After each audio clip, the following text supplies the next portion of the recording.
Welcome to the Virtual Center for the Study of the Constitution and Civic Responsibility, an ongoing inquiry into American political origins and evolving institutions. The Executive Director of the Virtual Center is Dr. Bill O'Brien.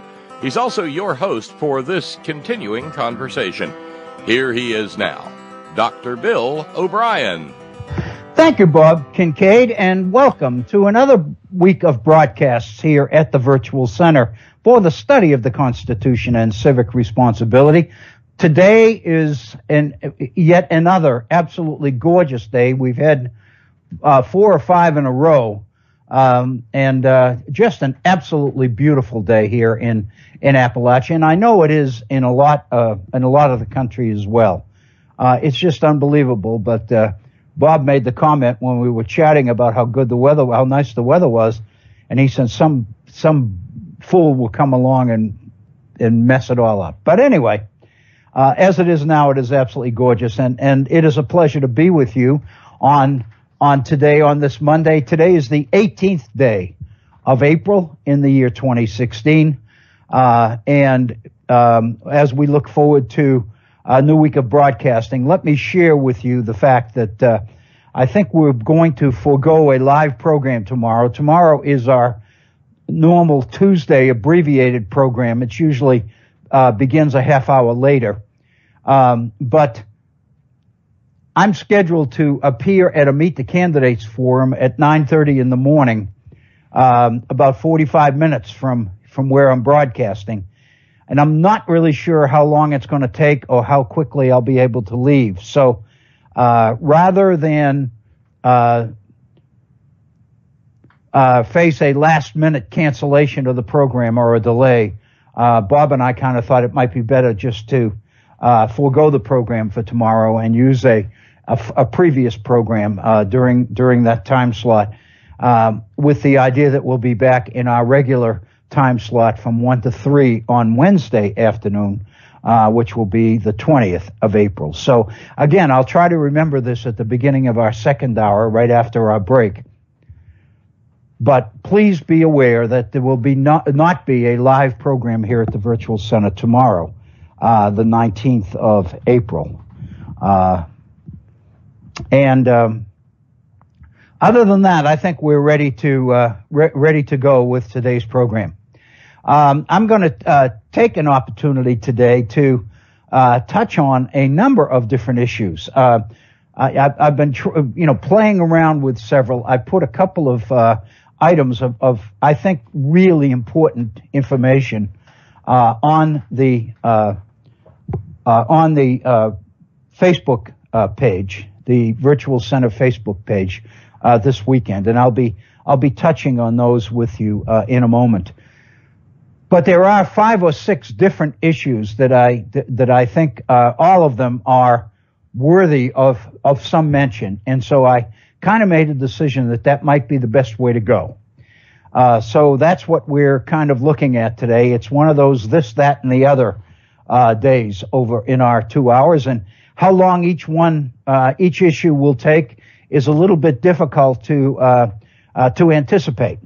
And part of what might extend the coverage of a particular issue beyond what I can do would be if you or one of you chose to call and weigh in on a particular item or a particular issue. So I invite you to do that. I invite you to share your thoughts and your ideas with our listeners by taking advantage of the phone number that we have set aside at the Head On Radio Network studios. If you call area code 304-663-4676, 304-663-4676. That'll take you directly into the studio.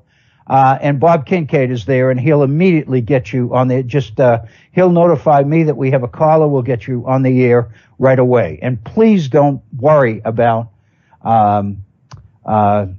any kind of negative response or whatever. I assure you that your call will be welcomed and appreciated.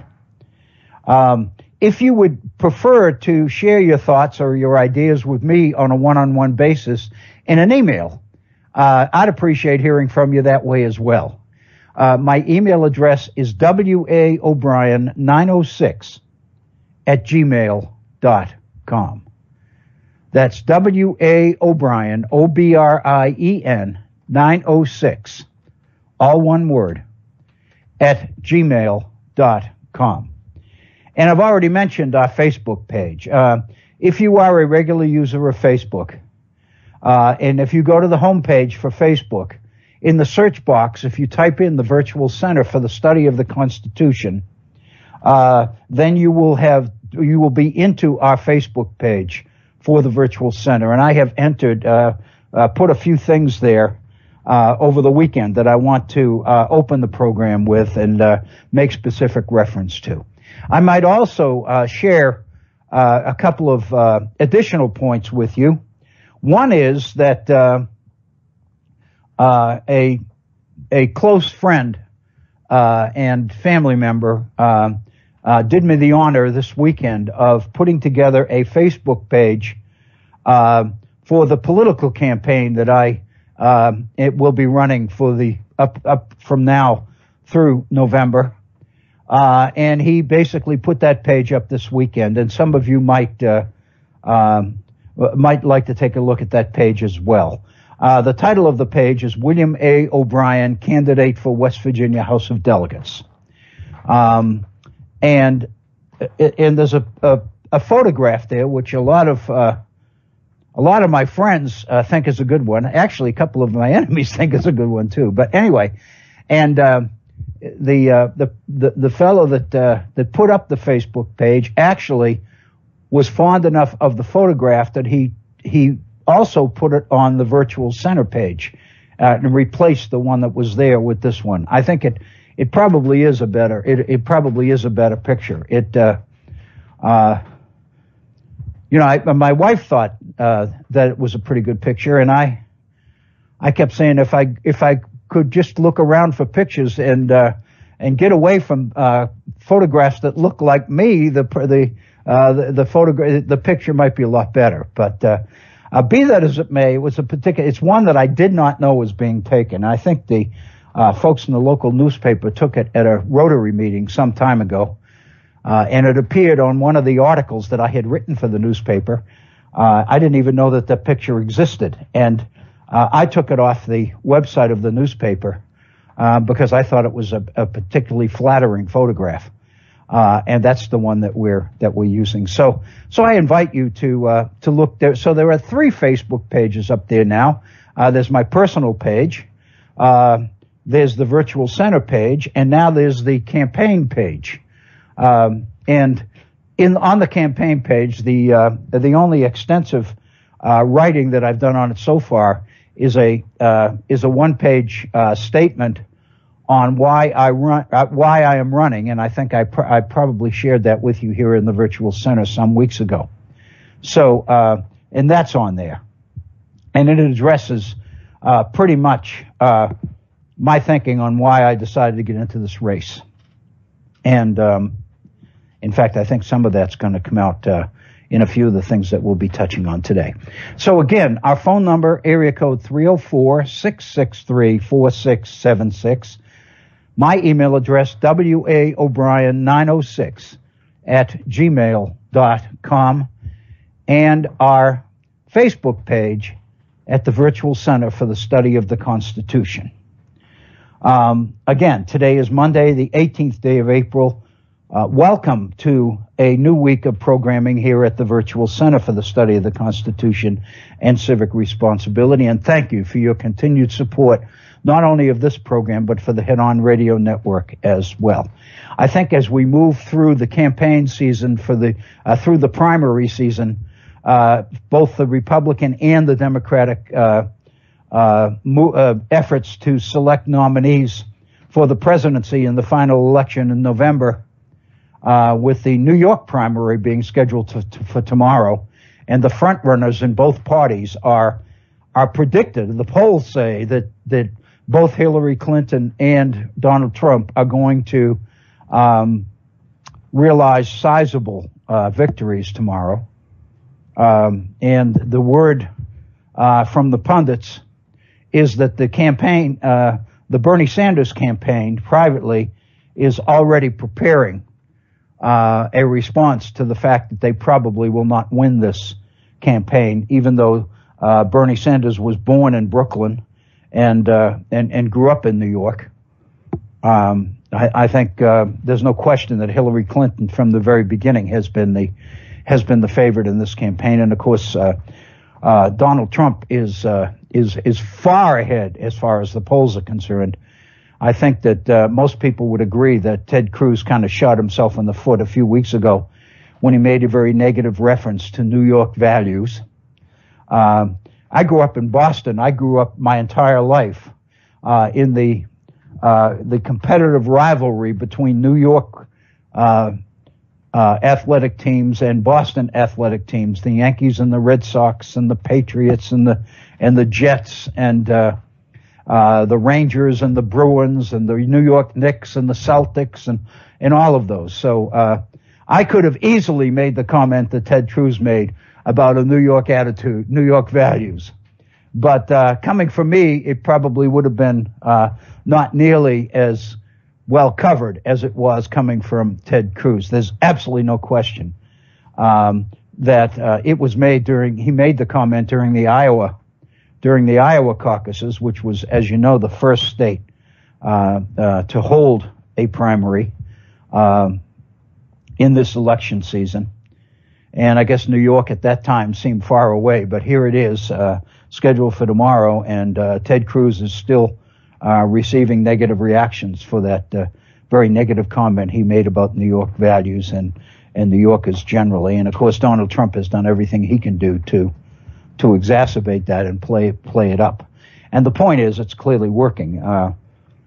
The polls are saying that Donald Trump is very, very likely to poll more than 50% of the Republicans' votes cast in tomorrow's New York primary. So we'll have to see, but it could be that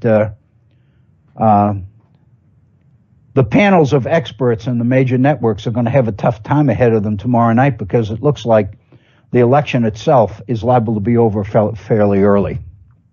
But we'll see. I know that Bernie Sanders is continually talking about momentum, and there's no question he's won 8 of the last 9 primaries, and so there's no question that he does have some momentum. So the fact of the matter is, it might end up in the Democratic column to be a little bit closer than some of the polls are anticipating, but we'll see. And of course, there are more primaries to follow, so the campaign will go on. One of the items that I put on Facebook, I believe I put it on there yesterday, related to the Iraq War. And somebody put this on Facebook on Saturday, and I happened to catch it. And I was struck by it because I hadn't seen it. And it's a video of Chris Matthews and his hardball program on MSNBC from May of 2015. Last May, just about a year ago, 11 months ago. And it was an interview that he had. Let me get my...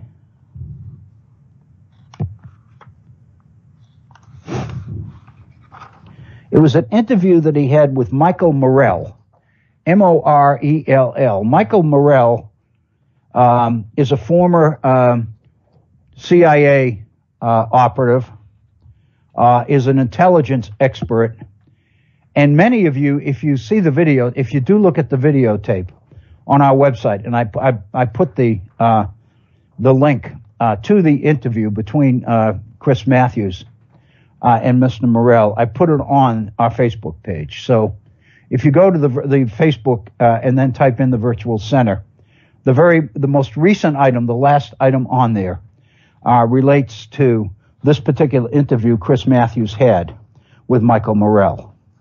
And in that interview, which was conducted May of last year, Chris Matthews is able to get Morell, very reluctantly, to admit that Dick Cheney was lying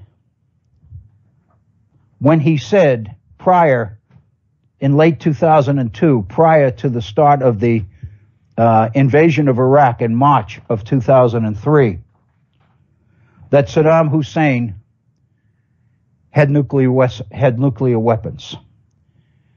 Dick Cheney said that on television on Meet the Press late in the year 2002. And he cited intelligence reports as the source of that story. And the intelligence source would have been Michael Morell. So Chris Matthews was adamant in trying to pin down Morell as to whether, in fact, the intelligence that he provided to the Bush White House did indeed say that Saddam Hussein had gotten his hands on a nuclear weapon. And it took very, very extensive questioning in Chris Matthews' inimitable style, which is to interrupt and to push and to push and to push and repeat the question over and over and over again, because it was clear that Morell did not want to accuse the Bush White House of lying. But finally, he was forced to admit that indeed it was, that it had lied. This is an interview that I must have missed because I don't remember seeing this. I think most of us, especially most of those who were opposed to the Iraq War all the way along, have believed for some time that the Bush White House, especially Vice President Cheney, was fabricating information in order to sell the war to the American public. I think most of us accept that. Most of us believe that. But to find definitive evidence like this from the major intelligence source that fed intelligence information to the White House, I think was very, very significant. There's another piece of information in that particular video that I think is also quite important as well. And that is the concerted effort by the Bush White House, by Vice President Cheney and his henchman at the time, Scooter Libby, to insist to the general public that there was a link between Al-Qaeda and Saddam Hussein. There was a link between Iraq and Al-Qaeda. And of course, that is a key link if it did exist, because it would have legitimized the war. One of the issues that makes the war so illegitimate in the minds of many people, myself included, is that if Al-Qaeda was behind the 9/11 attacks in New York and Washington, to attack Saddam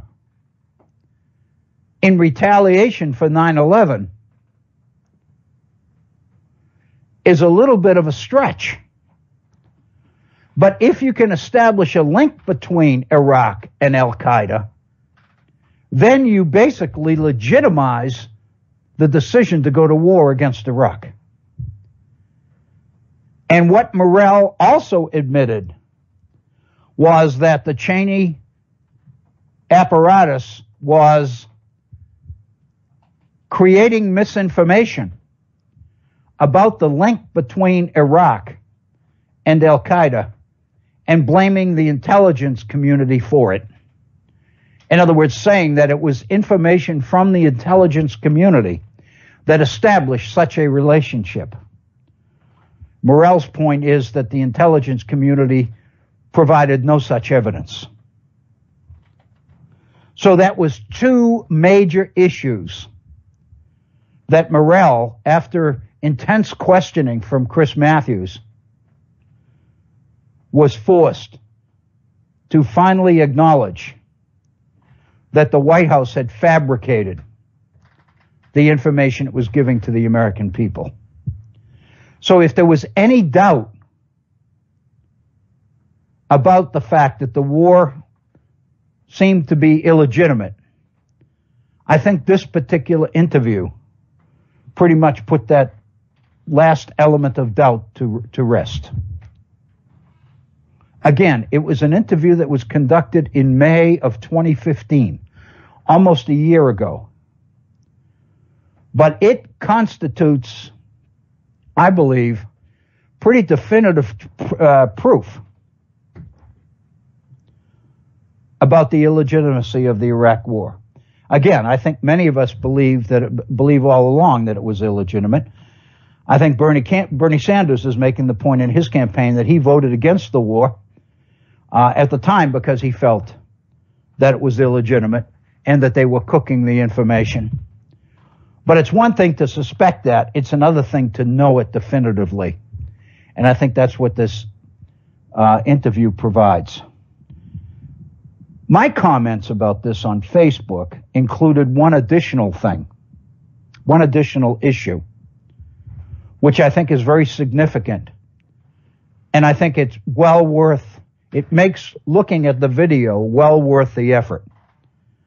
So in a sense then, I guess what I'm saying is this particular video, which actually runs for about 10 minutes,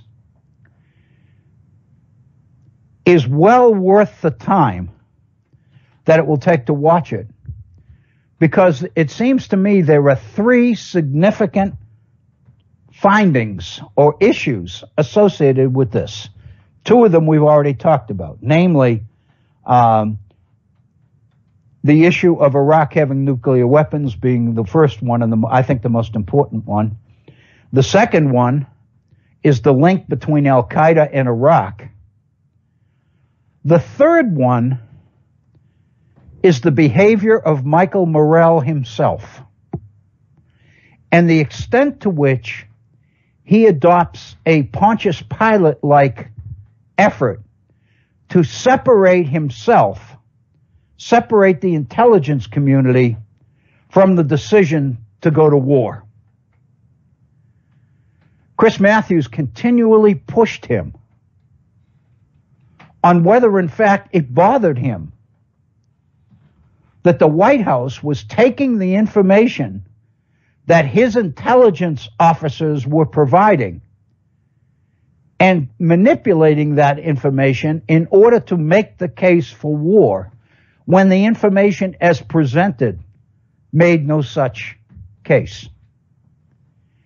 And Morell's position over and over again was, we were briefers. I was a briefer. All we did was bring the information to the administration. What they did with that information is not my responsibility. That's kind of the Pontius Pilate idea of washing your hands and trying to wiggle out of any kind of responsibility. I'm struck. Many of you may be aware of this, and perhaps I should have a copy of this particular letter in my hand, but I didn't do it. Many of you may be familiar that after World War II and the use of the atomic bomb on two Japanese cities to end World War II, Albert Einstein sent a private letter to President Roosevelt in which he claimed that he had made a grievous error by helping on the Manhattan Project, the development of atomic weapons. In other words, what Roosevelt did was make the point that while the scientific community was adamant in separating its research from what was done with that research. Einstein made the point to President Roosevelt that the scientific community does indeed bear some responsibility for the death and devastation associated with atomic energy and the atomic weapon, because they helped build it. And what Einstein was basically pointing out was that this Pontius Pilate idea of washing your hands of all responsibility and saying, all I do is provide the information, I'm not responsible for what people do with it, is a rather specious argument and really doesn't hold water. But it was very interesting that that's what Morell was doing with Chris Matthews in this interview. Many of you may recall in history the Nuremberg trials at the end of World War II, which obviously was putting many Nazi war criminals on trial for the inhumane treatment of Jews during World War II. And many of the defendants made the claim that all they were doing was following orders. That since the orders were not theirs, since they didn't make the decisions, they couldn't be held responsible for the outcome. And at Nuremberg, the case was made very, very plain that when information that you provide or services that you provide lead directly to war crimes, you indeed do bear some of the responsibility for this. So in a sense, there's a tradition, a well-established tradition, that we bear the responsibility for the outcomes that what we do and what we say cause to happen. I think we've touched on this issue here at the Virtual Center before in the context of speech, in the context of inflammatory speech.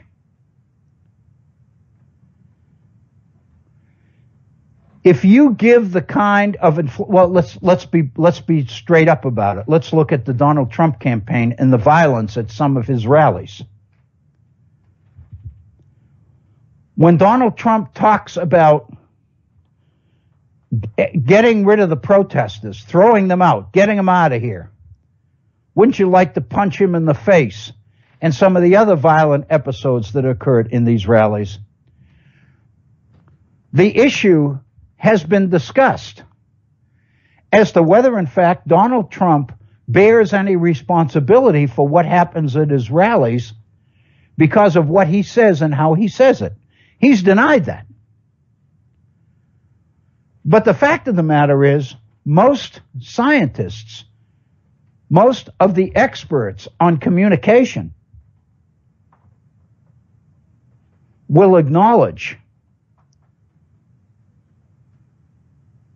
that you do not have the absolute right to free speech and free press without the responsibilities that go with it. If you libel somebody in the media, you are potentially liable to be sued. And you can't claim free speech to protect yourself. We have the same situation going on now with the various versions of this so-called Religious Freedom Restoration Act that is currently getting all the attention in North Carolina and Mississippi. And of course, the supporters of that act are claiming that it protects their religious freedom. But the question is, can you claim religious freedom when to exercise that freedom causes you or means that you are discriminating against certain people? Does your First Amendment religious freedom trump your responsibility to not discriminate. And that's really the issue that is coming up over and over again with this act. I think we hear criticisms all the time of our younger people, of our young generation, because it seems to many older folks that the younger generation doesn't seem to want to take responsibility for their own behavior. There seems to be something in our younger generation which seems to encourage people to look for or to find excuses to try to help explain or justify embarrassing behaviors that they may have conducted. So this issue is quite important. And I think you'll see it played out in that video by Michael Morell in this interview with Chris Matthews. And Chris Matthews, to his credit, and again, I have some problems with Chris Matthews' strategy sometimes. But the fact of the matter is, he basically pushed this point and made it very clear that that's what Morell was doing, was trying to separate the information he was bringing to the White House from any responsibility he might bear for what the White House did with that information. And Chris Matthews' point was, and I agree wholeheartedly, you can't do that. That is really not legitimate. So again, if you are so inclined, I encourage you to go to our Facebook page. Just go to the Facebook homepage and type in the search box, the Virtual Center for the Study of the Constitution. And in it, you will find a link to this interview Chris Matthews conducted in May of 2015 with Michael Morell. I think you'll find it quite enlightening for a number of reasons. That's one of the things that I put on the Facebook page this weekend. I put that on yesterday, last evening, I believe.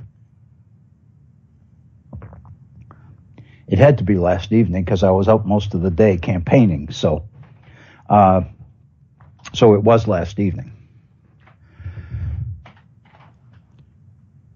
The day before that, Saturday,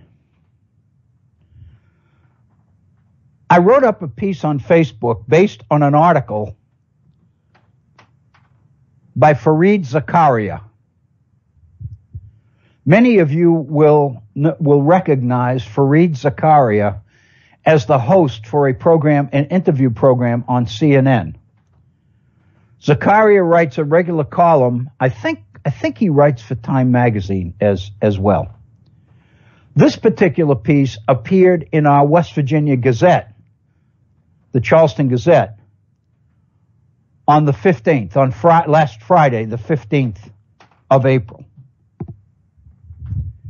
And what really drew my attention to the article was the fact that the issue at hand, the theme, was America's two-party system in this particular election, the functioning of our party system. More specifically, what Zakaria was focusing on were the complaints from Donald Trump, especially Donald Trump, but also Bernie Sanders to a degree, about the unfairness of the primary system in both of our major parties. We know, Bernie Sanders obviously is aware, that even though he's been winning primaries, his opponent, Hillary Clinton, continues to pile up delegates. For Donald Trump, it's even worse, because Ted Cruz has been able to pick off a number of delegates that Trump thought he had as a result of previous primaries. There was a report at the end of last week that Ted Cruz had even picked off a few delegates from South Carolina, and that primary was held weeks ago.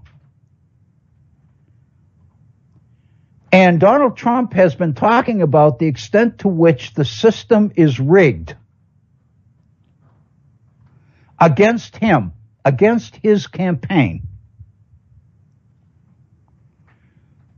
Zacharias' article acknowledges the truth of that statement. That indeed the party system is rigged in favor of the establishment.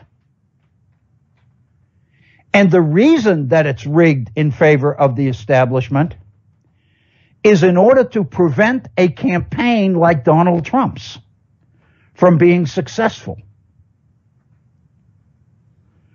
Because the danger is that in the heat of passion, a very powerful, effective speaker, a very wealthy speaker, would have the resources and the ability to whip up the emotions of those people supporting him or her to the point that passion, more than common sense, more than reason, would be dictating the selection of the President of the United States in the primary process. In other words, Zacharias' point was that even though the primary system was adopted to enable citizens to have greater participation in the process of choosing the candidates for the office of president, it was not envisioned as totally turning over the power of choosing the president to the masses. Because to do that would open up the possibility of a Donald Trump or even a Bernie Sanders, who has been able to drive home certain points. Of course, his major point is the size and the power and the influence of big money in Wall Street, which is a very popular campaign position. It's drawing huge crowds at Bernie Sanders rallies. But Zacharias' point was that the system is indeed rigged to the degree that delegates necessary to give the nomination to a particular person at a convention, delegates are awarded and selected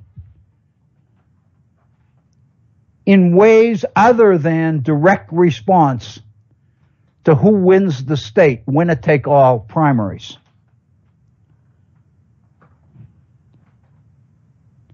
There's absolutely no question, and Zacharias makes this point, there's absolutely no question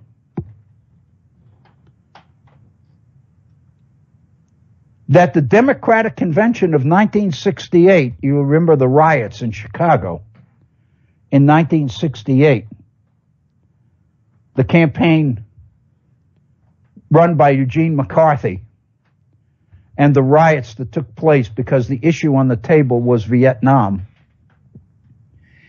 As a result of those riots, as a result of the 1968 presidential campaign,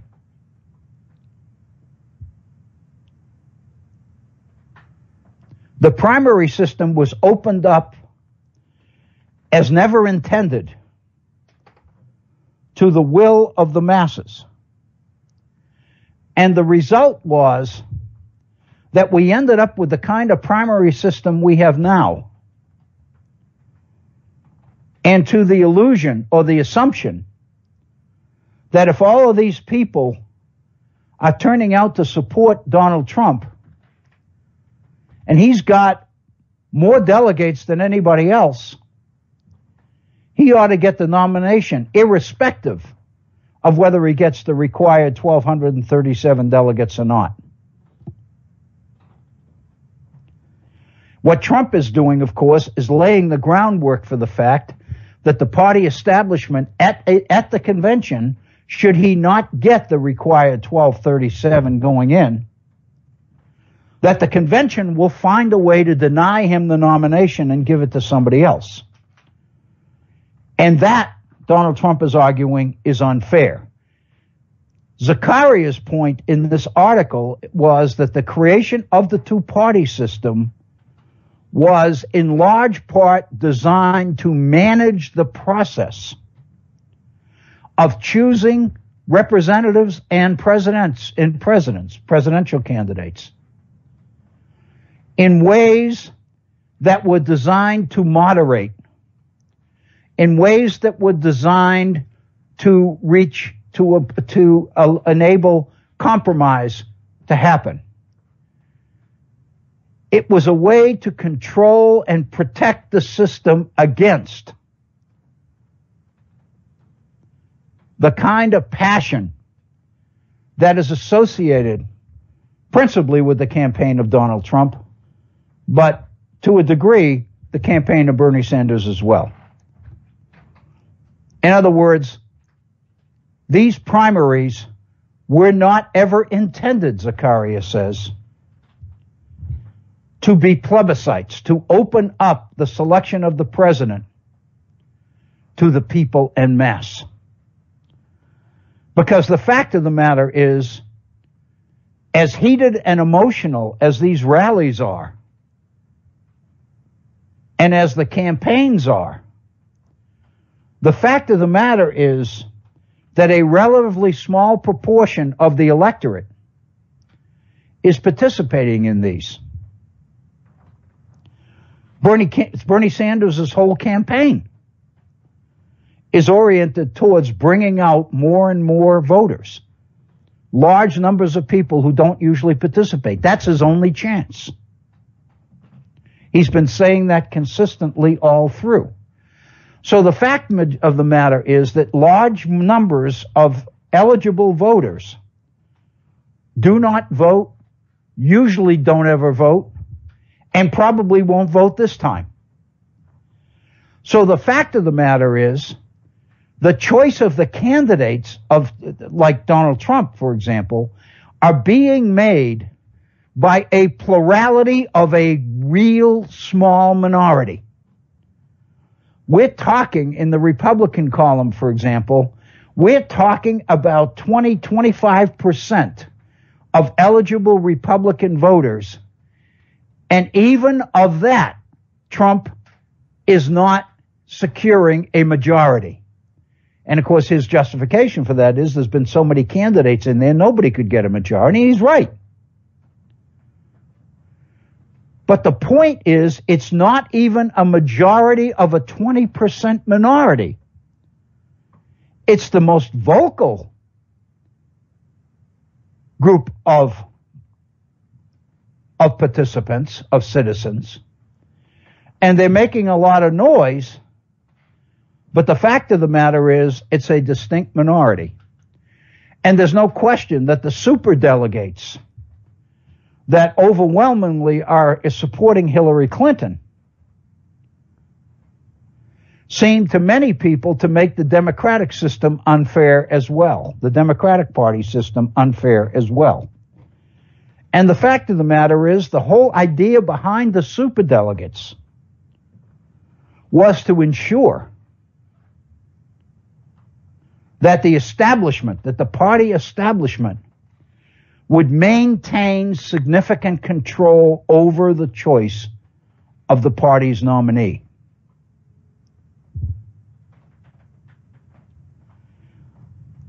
To make his point,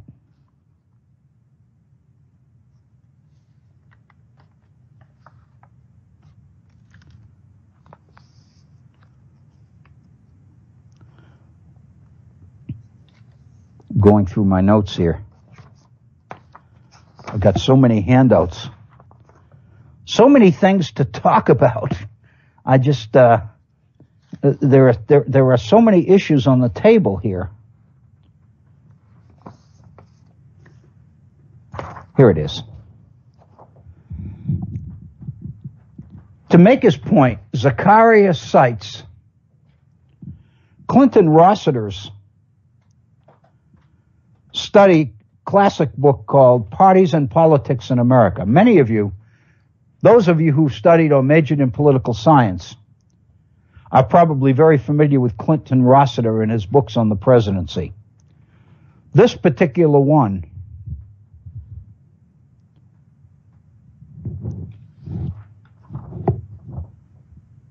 Parties and Politics in America is a classic. And this is the one that Zakaria quotes from. And this is the point on which he bases his article. Rossiter opens his book with the following statement, quote, "No America without democracy. No democracy without politics. No politics without parties." That's the quote that Zakaria opens his article with. Toward the end of the article, he adds on the final phrase of this Rossiter quote, so let me do it now. No America without democracy, no democracy without politics, no politics without parties, no parties without compromise and moderation, unquote. That's the full citation, the full quote from Rossiter's book. No America without democracy, no democracy without politics, no politics without parties, no parties without compromise and moderation. And of course, Rossiter's point is the fact that parties were designed to moderate and regulate and manage the democratic process within the nation. Up until the early 20th century, up until the so-called progressive era, candidates were chosen in smoke-filled rooms behind closed doors. Local party officials, the insiders in large urban political machines, were the ones who decided who the candidates would be that the people were allowed to vote on. In the progressive period, a period driven by reform, the political forms of that period were pointing toward opening up the system in order to allow the people to have more say, not only in who wins the final election, but who the candidates are. And the criticism, of course, was that the voters were being allowed to pick from candidates chosen for them. That in order to really stimulate and open up the democratic process, citizens should have some control over who the candidates are. And that gave rise to the primary system. But there was no thinking that the introduction of primaries would turn the selection of the presidential candidates over to the masses. So very intricate organizational structures were established to ensure that the party establishment maintained significant control over the process, even as more and more people were invited to participate in it. And that's the point that Rossiter is making. That in order to understand the United States of America, you must appreciate the fact that it is committed, its value system is driven by a commitment to the principles that we call democracy. And in order for democracy to function, There is politics associated, significant politics associated with the functioning of democracy. And if there's going to be politics involved, there needs to be organization, and that's where parties come in. And finally, the fourth phrase in this Rossiter quotation is that parties moderate the selection. They make the selection of the major party candidates acceptable to the party at large, rather than a small, vocal, passionate element of that party. If you threw it open to the masses of the people, Zakaria argues, and Rossiter believed, you would in effect invite the Donald Trumps of the world to use their wealth and their influence in order to manipulate the electorate to their own advantage. There's no question that that's the way that Adolf Hitler came to power in Germany between the wars. In Mein Kampf, Hitler makes the point as to how impressed he was and moved he was when he realized that he could speak and people would listen as he spoke. Hitler realized, and he comments on this in Mein Kampf, Hitler realized that he had the ability to move large numbers of people with the spoken word.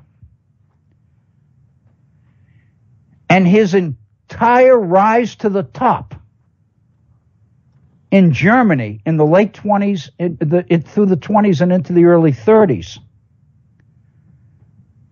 his move was driven by a very sophisticated PR apparatus that turned his ability to speak into an art form. Many of you have seen the videos of Hitler speaking to huge crowds at the Brandenburg Gate. One of the things that Hitler makes comment on is that his ability to speak and to be effective at persuasion was much more effective in the dark, at night. So what you find is that most of Hitler's most important speeches were delivered in the dark. And he talked about and how effective they were, because people would carry candles and there would be tens of thousands of lights, and how that whole psychological environment worked to sell his message. It became, communication to Hitler became an art form.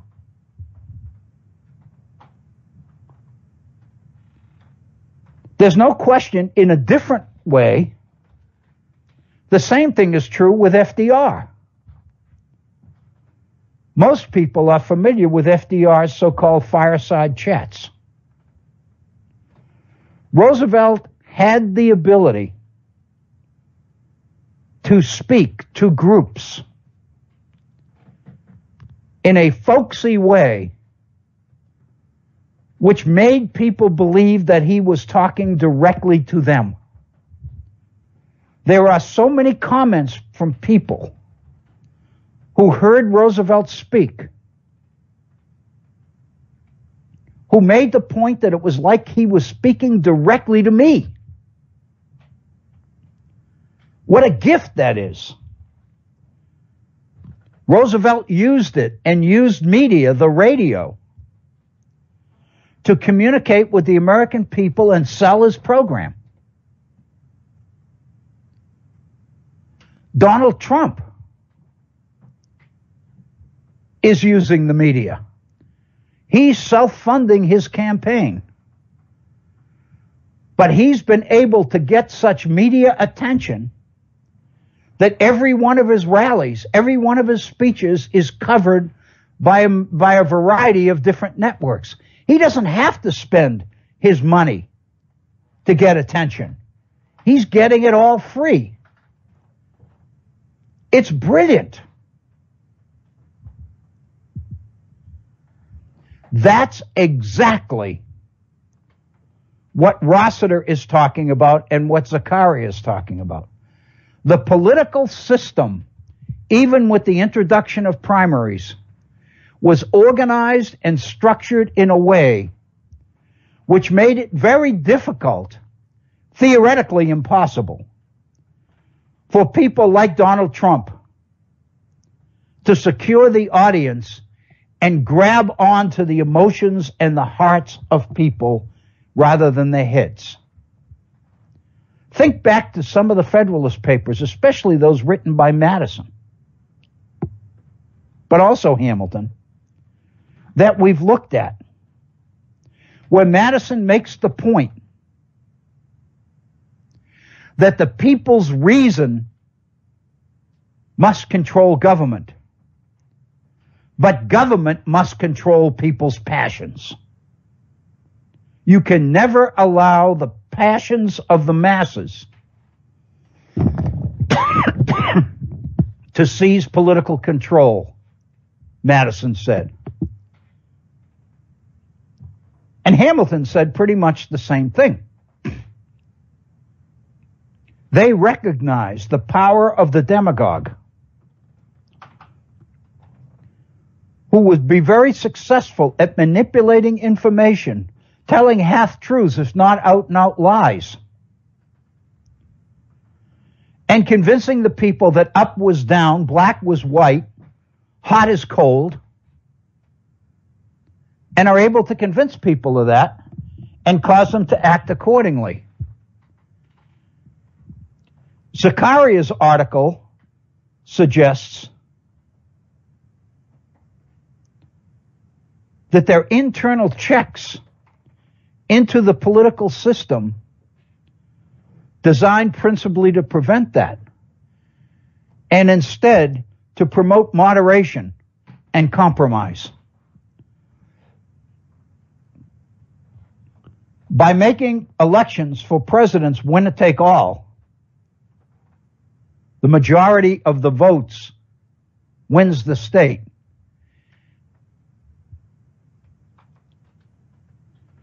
You basically force parties to moderate their stands on issues in order to have a chance to secure a majority.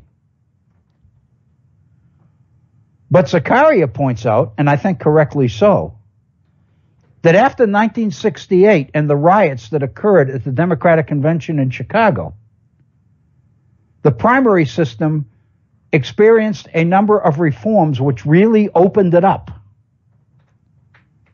to the point that we have a Donald Trump. And the media and contemporary technology and the internet and social media especially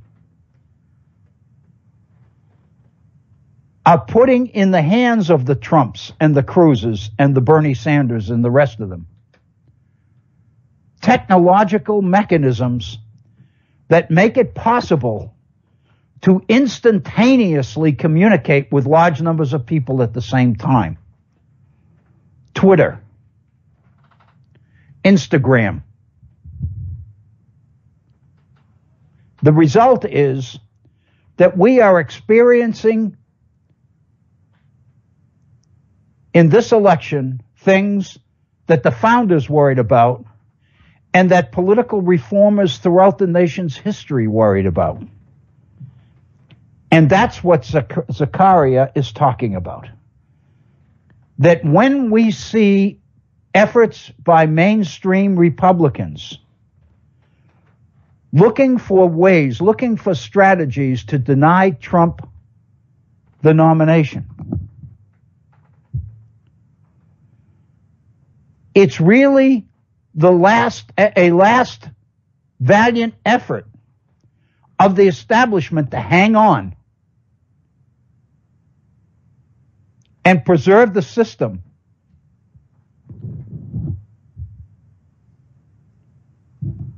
against the danger of such an outcome.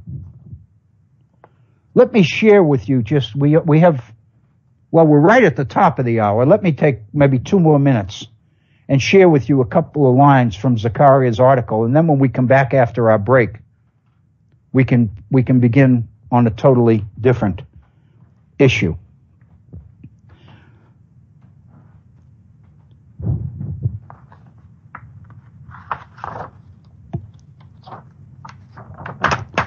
Zacharia points out that the so-called, he says, this hierarchical system began to break down after reforms of the Watergate era, which opened up the system, expanding the number of subcommittees and moving to internal party elections and open votes. The results have been chaos, dysfunction, and paralysis. Then he quotes Joe Biden when he was in the United States Senate.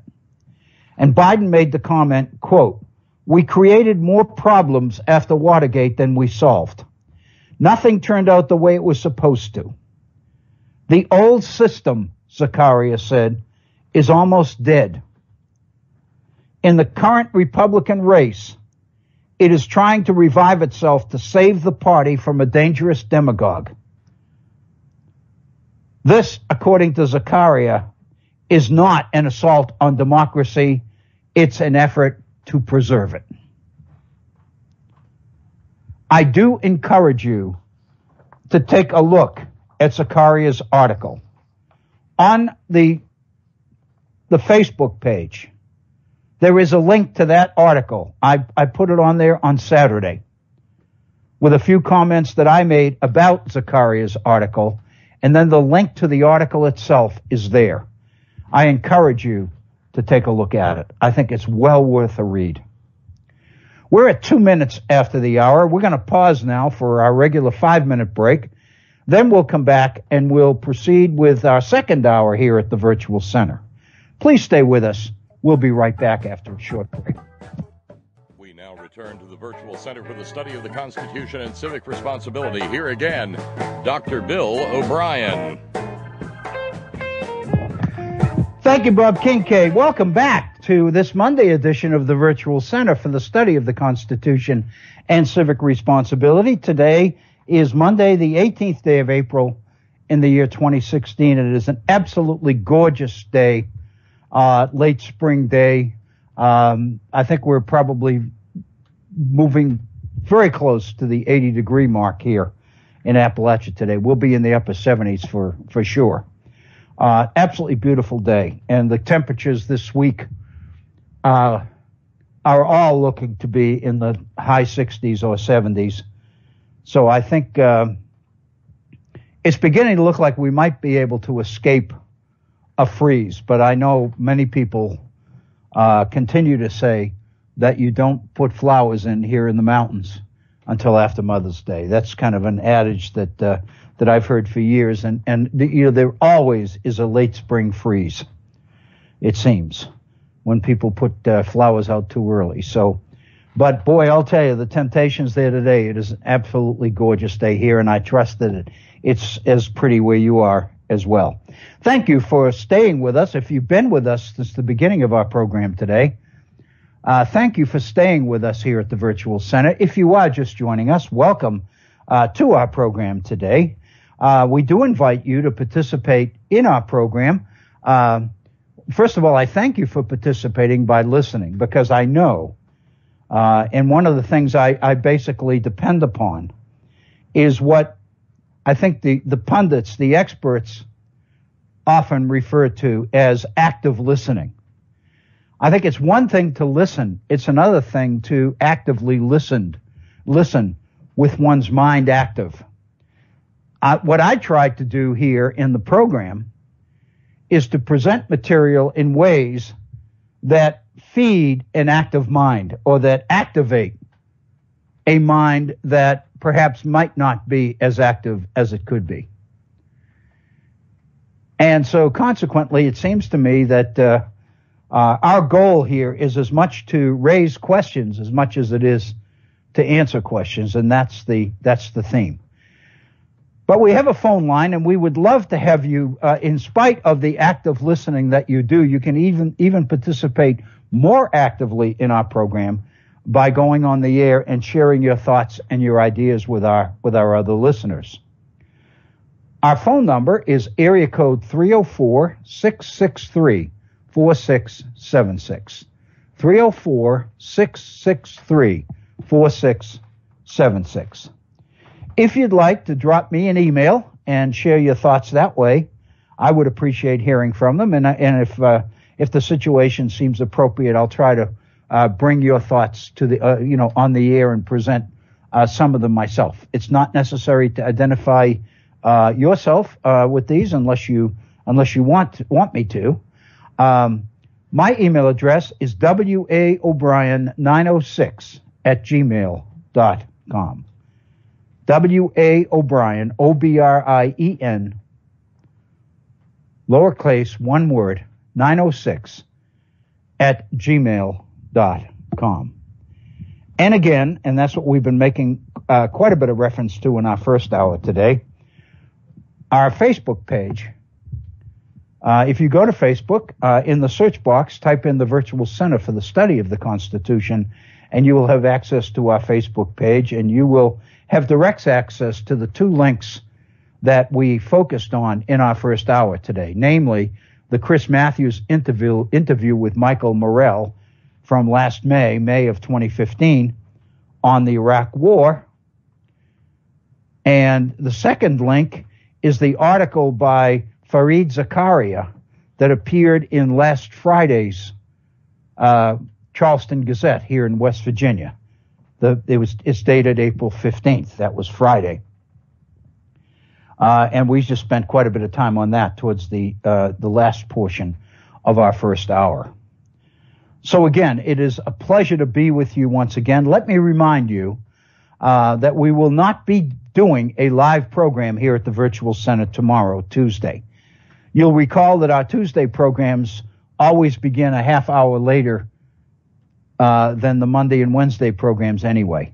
But tomorrow, because I have a campaign commitment that begins at 9:30 in the morning, and I'm not really sure how long it's going to go, and I'll be an hour from home when it ends, and so I have to add an hour to whatever it takes to get back here. Bob and I kind of thought it might be better to just not try to push things too close, make it too tight. And what we thought we would do was forego the live program tomorrow and run a previous program instead. So I do remind you of that. But we will be back on Wednesday at our regular broadcast time, which in the East is 1 to 3 p.m. Eastern Daylight Time. So again, welcome to the Virtual Center. And again, one last time, the phone number is area code 663-4676. 304-663-4676. I wrote it down on a pad of paper so that I wouldn't have a blank moment and forget the phone number. And would you believe I wrote down the wrong number? I wrote down 363 rather than 663. So I've just corrected that as well. Thank you for your continued support for the Virtual Center and for the Hit On Radio Network. I do encourage you to do that. I saw on Facebook earlier today that Bob is trying to really increase the fundraising this week in order to cover for next week as well. So I hope that you will do as you always do, whatever you can to keep the programming here at the Hit On Radio Network on the air. I think it is very, very important, and I think there's not a day goes by that I don't think it becomes very obvious as to what the value of this program is in today's civic discussions and debates. It is a position on issues that, very honestly, you're not going to get in a lot of other places. And you will get so much of the alternative to this position that if anything happens to this voice, it seems to me, and by this voice I mean the network, then I think it would be a disservice to all of us. Not only the people who listen, but the people who benefit from the fact that the people who listen. If that makes sense. If you were with us last Wednesday in our final program last week, you will recall that we spent quite a bit of time on an article by Edward Morris about Glass-Steagall. It was an article that appeared in the Charleston Gazette here in West Virginia, dated April 10th. And so today is the 18th, so it was a week ago today, last Monday, that this article appeared. And the article deals with the story of Glass-Steagall, what brought it into being, what its purpose was, what was the situation or the environment that made something like Glass-Steagall necessary, and then why was Glass-Steagall finally terminated in 1999 in the administration of President Bill Clinton. We spent quite a bit of time on this particular article in our last program last week, last Wednesday's program. And the reason for that was that the information in this particular piece by Edward Morris is so informative, it's material, it's information that I haven't seen presented in such a clear, distinct manner as Mr. Morris presents it. He is the author of a book entitled Wall Streeters, the Creators and Corruptors of American Finance. So obviously, Edward Morris is a critic of Wall Street. And this particular article is reflective of that criticism. What Morris points out to us in this article are the circumstances which led to the creation of Glass-Steagall as part of Roosevelt's New Deal program in the early 1930s. Specifically, this particular act, the Glass-Steagall Act, was passed in 1933. It was one of the major pieces of legislation during Roosevelt's so-called 100 days, the first 3 1/3 months of his first administration, when the new Democratic administration that replaced the Hoover administration in this election passed so much legislation in such a short period of time. In the textbooks, in our history textbooks, we pointed as some of this is review from last week, but in our history textbooks and most of our textbooks in our history classes and in our K through 12 system and in our colleges and universities as well, Glass-Steagall is usually not identified by its name. It's usually referred to as the Banking Act of 1933. And what it does is create a bank holiday. What Roosevelt did, because so many banks were failing as a result of the Depression, what Roosevelt did upon taking office, his first major move, so to speak, was to close down all the banks in the country for a few days so that bank examiners could go in and look at the books and pinpoint the banks that were shaky. The ones that were stable and sturdy were allowed to reopen, but the ones that were shaky were not. And of course, that led to the legislation that followed that protected savings accounts, that protected people's homes from foreclosure and all of the things that people were experiencing during the aftermath of the market crash in October of 1929. And what Edward Morris does is take us through the history of an institution called National City Bank. National City Bank later becomes Citicorp. And of late, Citicorp has become Citigroup. And basically what Morris does is trace the origins of Glass-Steagall to the behavior of National City Bank.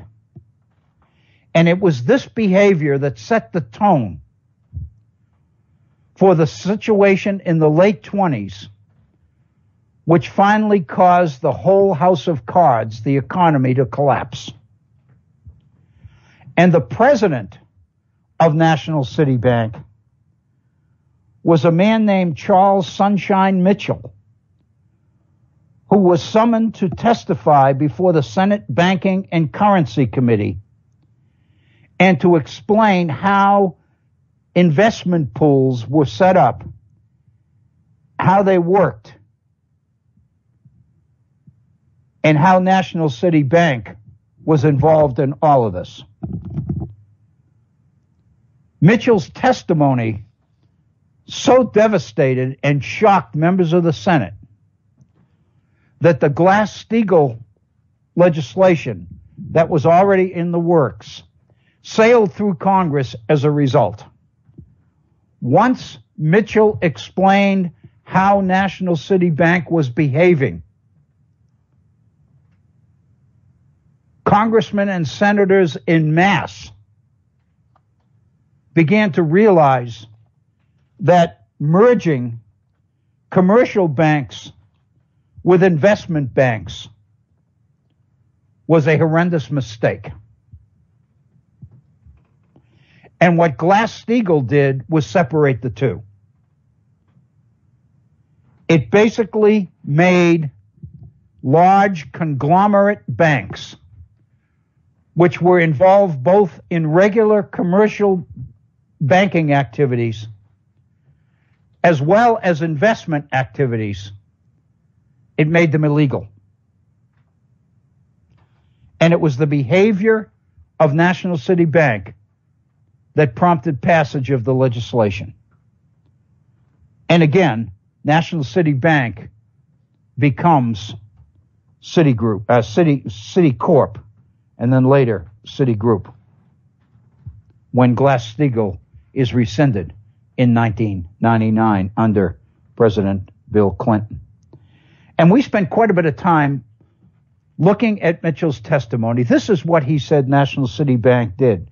Why I thought this was interesting is I have always taught this in my history classes, but I never really understood. I used to talk about buying stock on margin, but I really didn't understand what it meant.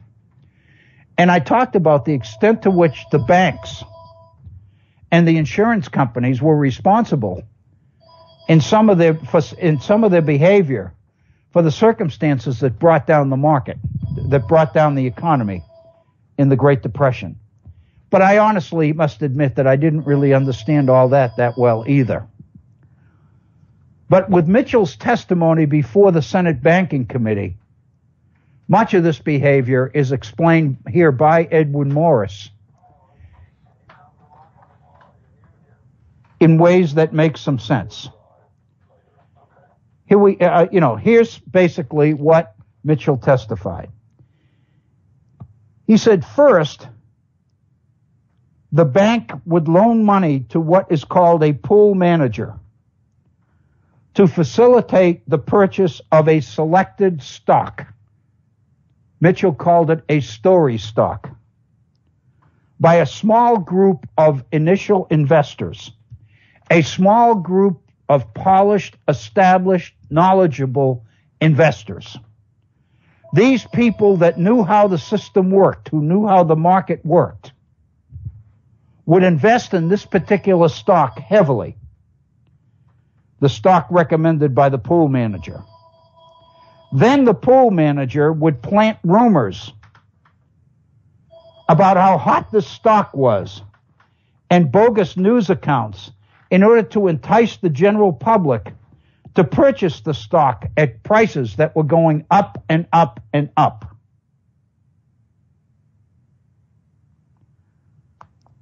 National Cities Investment Affiliate, according to Morris's article, further aided the pool manager by authorizing the payment of premium commissions in order to tout and highlight the preferred stock. In other words, those who were successful in selling the stock to investors got very high commissions. And consequently, there was an incentive on the part of investment counselors to push this stock because it produced the biggest commissions. And then finally, when the stock reached a price that was so high that it was not sustainable, then the initial investors, the ones who started all this, the ones in the know, bailed out, sold out. The general public, who really didn't understand the investment business, were left holding the bag. All the stock, whose value, the value of which had began to plummet. Not only that, but many of these investors, the general public investors, the unknowing ones, were buying the stock on margin. And what that meant was that because the value of stock was going up and up and up, it seemed like a sure thing.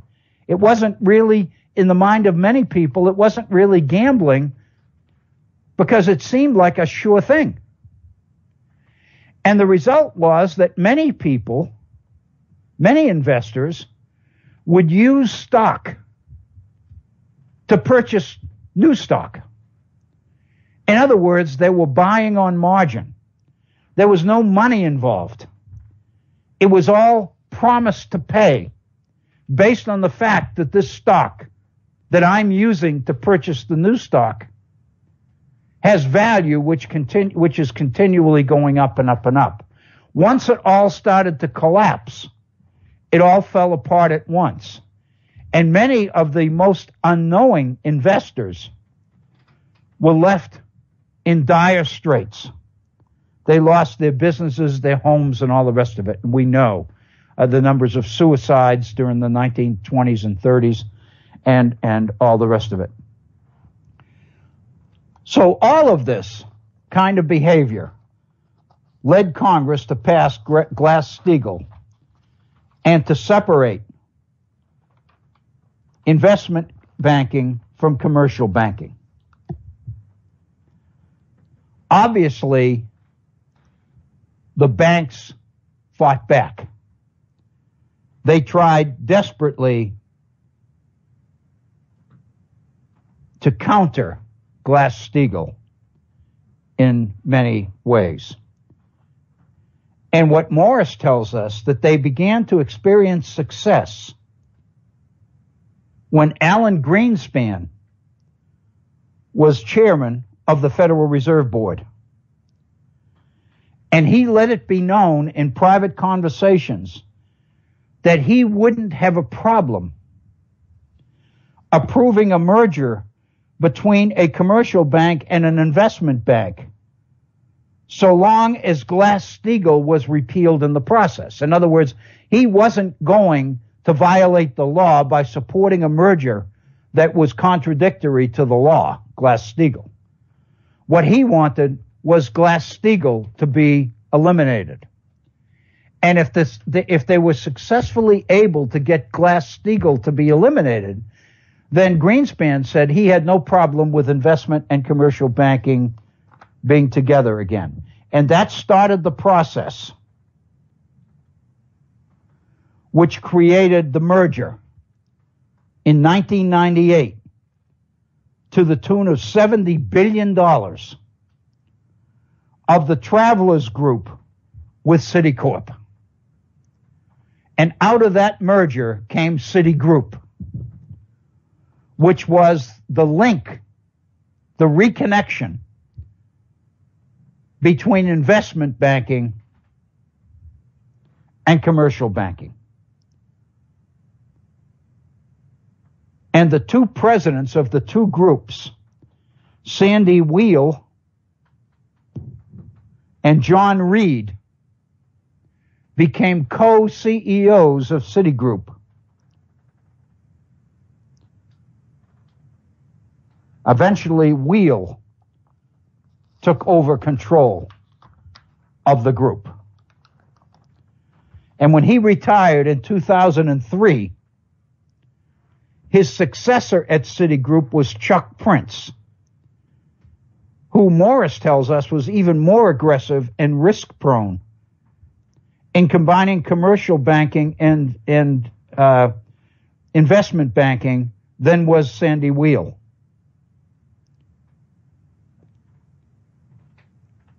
And that's where Chuck Prince made this quote. We focused quite a bit last Wednesday on this particular quote.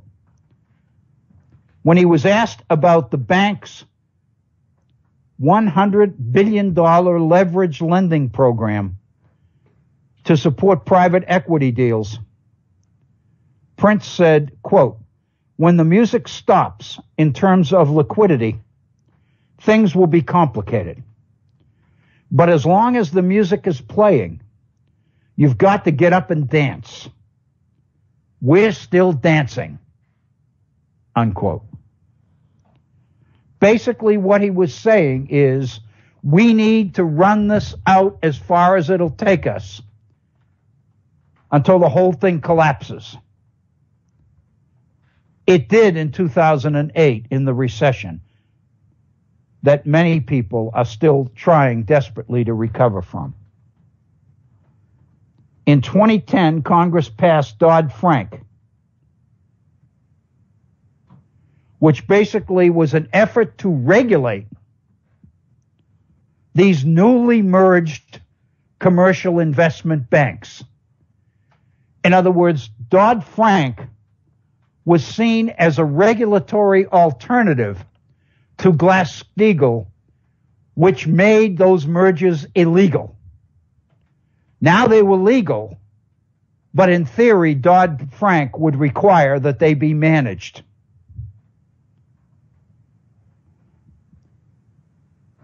But in order to make the case that American financial institutions needed to compete in a much more competitive global economy,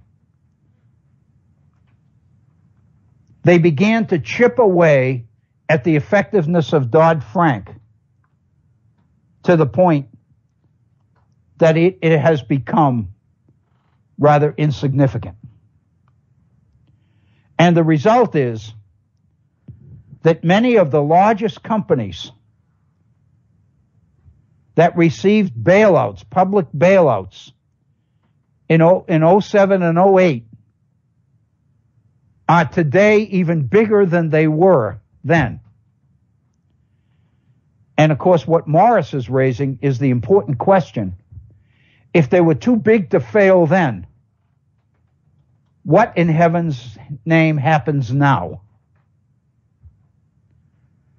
That was our program for much of our second hour last Wednesday. And as I mentioned at the time, it gets us into aspects of the economy that I've always been a little bit reluctant to get into because I'm not an economist. But I really think that Edward Morris's article gives us pretty good information on how this whole thing worked. In other words, why was it, how was it that these large companies like American Insurance Group, AIG, and Goldman Sachs, and Morgan Chase, and Citigroup ended up qualifying for so much bailout money because they were considered to be too large to fail? As we know, one of the organizations that was denied bailout money in 08 was Lehman Brothers. And as a result, Lehman Brothers went bankrupt. It went out of business. We're going to hear more about Lehman Brothers, I think, as this campaign goes on. Because one aspect of John Kasich's background that really hasn't received any attention so far was the fact that for 8 years, John Kasich was connected with Lehman Brothers before he became governor of Ohio. So if Kasich's campaign is successful in wresting the Republican nomination at the July convention from Donald Trump and Ted Cruz both, if Kasich happens to be the one that the Republican establishment relies on to pull the party together, there's no question that one of the campaign issues is going to be the years that Kasich spent at Lehman Brothers. Heretofore, it's been rarely, if ever, even mentioned. Obviously, Kasich himself doesn't talk about it because obviously he thinks that it would be a negative to his campaign. And indeed, he's probably correct. The reason I thought today that it was a good idea to spend a significant portion of our second hour going back over the Morris article is because in this morning's New York Times,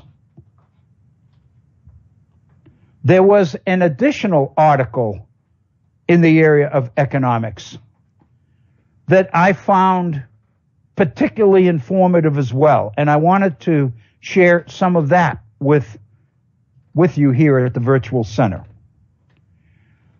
This particular piece was written by Paul Krugman, who many of you know is considered to be a liberal economist based at Princeton University. Krugman, as many of you know, is a prize winner, I believe Pulitzer Prize winner, who writes regularly for the New York Times. He has a couple of columns each week on the economy, on various aspects of the economy. I usually try to make it a point to keep up with some of the things that Krugman is writing about.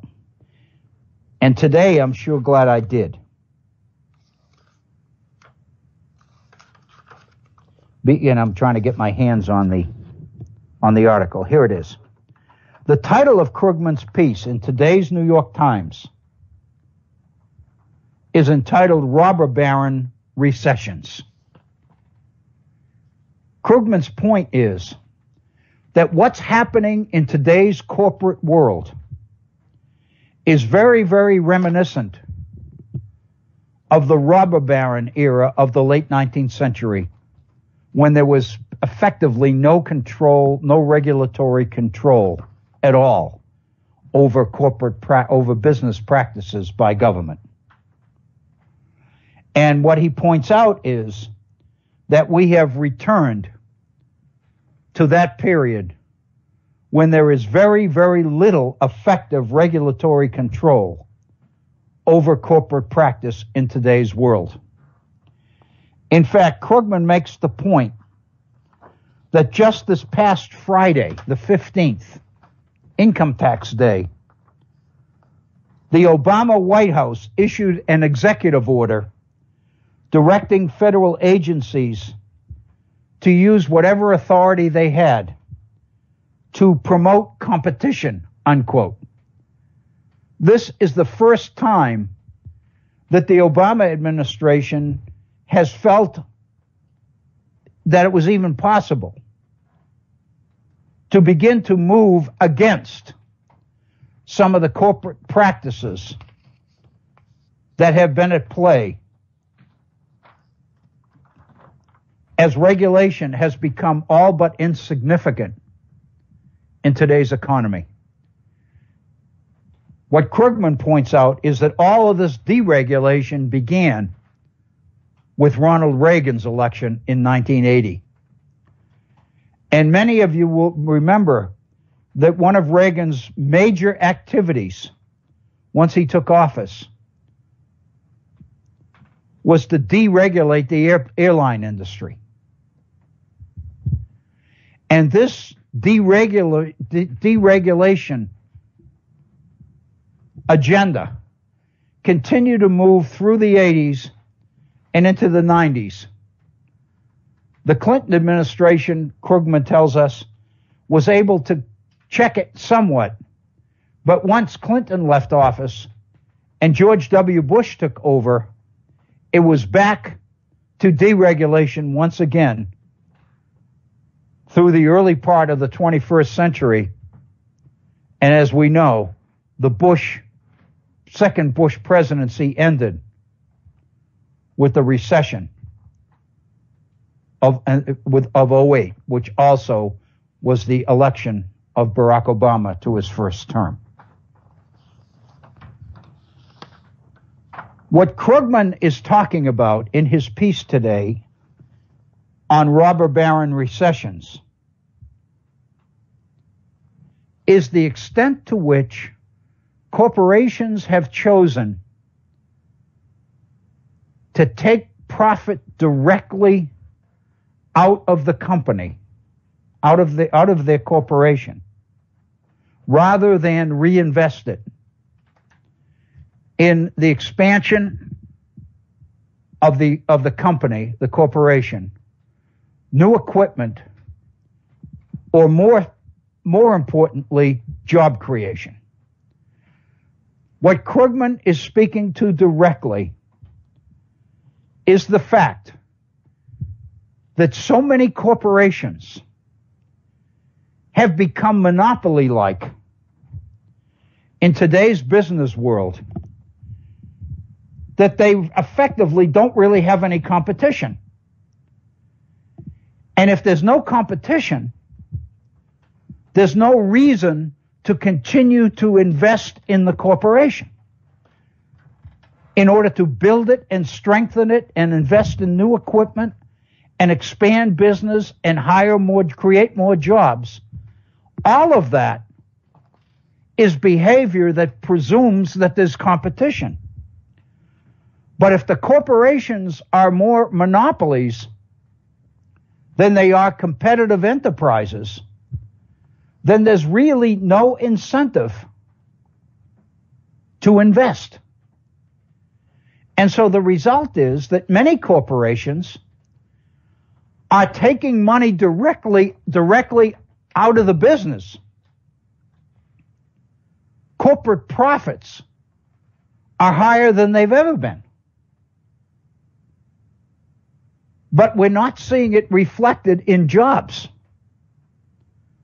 because companies are not reinvesting in the enterprise, in the particular business they're in, because they don't see the need to. Because they've been able to become effectively monopolies. And as monopolies, they don't face competition. Therefore, they don't have to behave as if there were others out there competing with them, because they're not. Krugman's article begins by turning last week to the strike of Verizon workers who went on strike last week against Verizon. And he points out that the strikers, the employees, were protesting principally Verizon's efforts to outsource work to non-union contractors. Verizon was saving money by hiring non-union workers under contracts and subcontracts, thereby enhancing corporate profits at the expense of working people. And that's mostly what the workers were out on strike against. But Krugman points out that the workers were also angry about the company's unwillingness to invest in its own business, particularly its broadband business when it comes to Verizon. Krugman points out that Verizon has shown what he calls a remarkable lack of interest in expanding its high-speed internet network, despite demands for it. Here in West Virginia, former Governor Joe Manchin, who's now a Democratic senator in the United States Senate, oversaw the transfer of tens of millions of dollars in federal tobacco settlement money, and directly sent that money, gave that money to Verizon, on the assumption that Verizon would use that money to invest in the expansion of broadband here in West Virginia. Well, the fact of the matter is Verizon did not do that, at least not adequately. And a few years ago, Verizon pulled out of the broadband business in West Virginia and sold it to Frontier Communications. And now Frontier is saddled with the challenge of bringing broadband service to large numbers of rural residents in West Virginia who do not have access to the broadband, which means they can't stream video, they can't use it for business development, schools can't use it, colleges and universities can't deliver distance learning because too many citizens in their service areas do not have broadband, they can't get it. When push came to shove in West Virginia, Verizon bailed out. They sold out. They're still here, but they're in the wireless business. They're into cell phones and 2-year contracts for cell phone users. That's lucrative. The broadband business, they sold it to Frontier. What Krugman is pointing out in this article in today's New York Times is that even though they've been under pressure to expand their high-speed internet network, they haven't done it. And Krugman points out the reason they haven't done it is because they really don't have to. In many parts of the country, people have no place else to get broadband but from them. And in the tough states, in the tough areas, where it was going to cost too much to deliver broadband to a rural state like West Virginia, Verizon totally bailed out. Which again helped the corporation to maximize its profits by deciding not to spend the revenue it would have taken to make broadband high-speed internet service available to significantly more West Virginians. Basically, what Krugman's whole article is about in today's New York Times is the extent to which this behavior by Verizon is not unique to that corporation. That under the deregulation of corporate behavior that began with the election of Ronald Reagan in 1980, many corporations in many different areas have effectively become monopolies. Government has looked the other way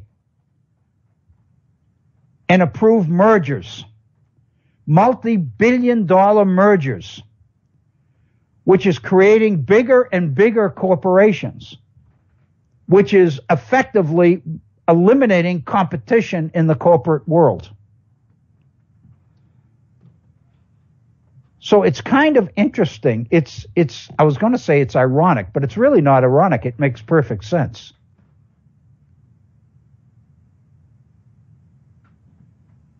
At the same time that corporations were asking for less regulation from government, were pushing government to deregulate more and more in order to make the corporation competitive in the global economy, make it possible to compete with other corporations that were receiving direct support, direct aid from their governments around the world. They were so successful that they became monopolies. And the result is that they don't really face any competition here anymore, which means that they don't have to invest in their company. They don't have to invest in expansion. They don't have to invest in updating their equipment. They don't have to expand jobs. They don't have to invest in job creation. These are the so-called job creators that Mitt Romney talks so much about in his last election campaign. And his argument is you don't tax the job creators because they need to be given the lowest tax possible so that they can create jobs. But the fact of the matter is they're not creating jobs. They don't have any incentive to create jobs because they're not facing competition. And according to the capitalist Bible, it's competition that makes capitalism go. What produced the progressive movement in American history in the first place, the push for regulation of business, was the fact that business in the late 19th and early 20th century began to behave irresponsibly. It ignored and abused its own workers. It eliminated job security and stability. The business community was more than willing to open up the borders of the country and flood the nation with immigrants, because the thinking was that if you bring in large numbers of foreign workers who are willing to work for less, you effectively destroy unions. You weaken the power of unions. And that's indeed what happened. And reformers quickly realized that something had to be done in order to restore competition to the American economy in the 20th century. And thus was born the progressive movement. And both Republicans and Democrats fell into the progressive column. Theodore Roosevelt, led his progressive Republicans out of the party in order to form a third party in 1912 that the textbook referred to as the Bull Moose Party. The Democrats nominated Woodrow Wilson. And so the election of 1912 really became an election with three candidates: Taft for the mainstream Republican Party, Roosevelt for the progressives, and Wilson for the Democrats.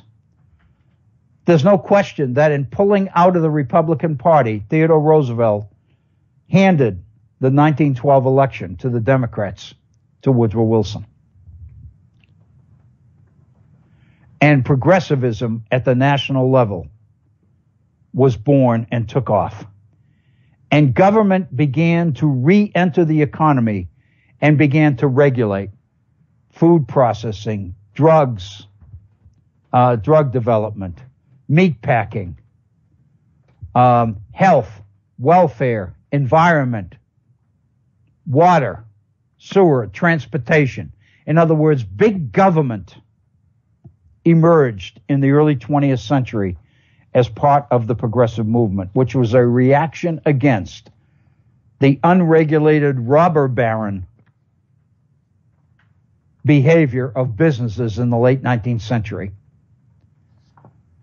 If one looks seriously at Paul Krugman's article in today's New York Times, Krugman is laying the groundwork here. He has presented information which seems to predict or to preclude something resembling the progressive movement again. There's no question that the Bernie Sanders campaign reflects that. I think what makes this particular presidential campaign potentially important is that it is a clash between those who would use government to rein in corporate behavior and those in the person of Donald Trump and conservatives behind Ted Cruz who would resist that kind of regulation by minimizing and reducing the size and cost of government. The fact that Paul Krugman uses in his title the term robber baron suggests that he sees us living at a place in time where corporate behavior is very, very reminiscent of the kind of robber baron behavior in the late 19th century that produced the reaction that we know as the progressive movement. He says that the economy is suffering from this kind of corporate behavior because the old idea of profit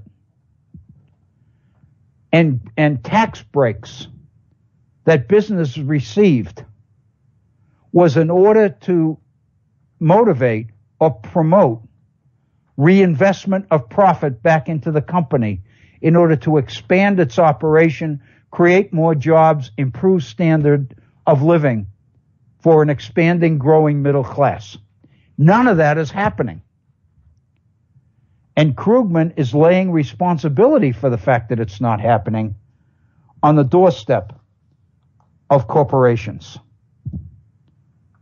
And he calls it a second robber baron era. He says we aren't just living in a second Gilded Age, we're also living in a second robber baron era. I think it's a very, very important consideration. And I think it goes very well with the Edward Morris article that we looked at on the demise of Glass-Steagall and what is happening in the corporate merger world in banking. I think when you put it all together, we're beginning to see the impact of a government that has chosen to not regulate, not manage, not govern corporate behavior. Krugman points out that last Friday, for the first time, the president issued an executive order urging regulation where possible. It's very, very little, very, very late, because President Obama is at the very end of his second term in office. In fact, that's the rationale that Mitch McConnell uses for not honoring with a hearing the candidate for the Supreme Court proposed by President Obama, and arguing that that decision ought to be left to the voters and the way the voters act in November. I think that this is really important information because it comes back over and over again to the same issue of the role of government in its ability and charge, mission to govern. It's the one we looked at with Hamilton in Hamilton's program. It continues to resurrect itself over and over again. We've reached the end of our program today. We're at 59 minutes after. I want to thank all of you for listening to our program today. I want to remind you that we will not be doing a live program again tomorrow, so we'll be back together again on Wednesday. This is Bill O'Brien for the Virtual Center for the Study of the Constitution and Civic Responsibility. Have a wonderful evening, and thank you.